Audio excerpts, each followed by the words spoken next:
For the second day in a row, Toronto police officer Calvin Au gave his side to what happened when he and fellow officer Gurmak Benning went to Brampton while off duty to buy an Apple Watch off of then 19-year-old Chad Facey. What both officers told the court was it was a Kijiji deal gone bad that would end up leading to the sudden death of the teen. The Crown argued today about the events leading up to Facey's death. The two off-duty Toronto cops met Facey near a public school in Brampton at around 2:30 p.m.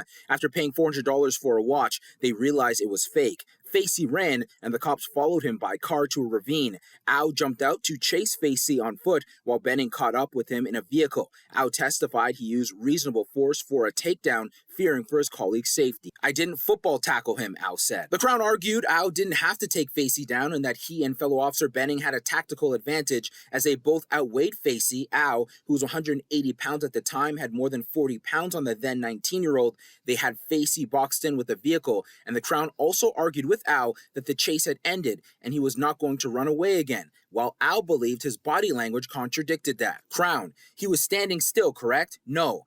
He was not walking backwards, agree? No, he was not walking backwards. He was not walking towards Benning, agree? Agree. So what was he doing, a sideways shuffle? He's still angled towards Bell Chase Trail. The Crown went on to argue that the takedown, as Au called it, was due to the fact that the off-duty cops were upset that Facey, quote, fooled them, and that they wanted to, quote, teach Chad a lesson, and the lesson is you don't rip off cops. Au disagreed. Au also mentioned on Wednesday to the courts that during the takedown, another man was running towards the group and made a gesture to his waistband, which made the officer think he could have a weapon, so he, quote, disengaged from Facey.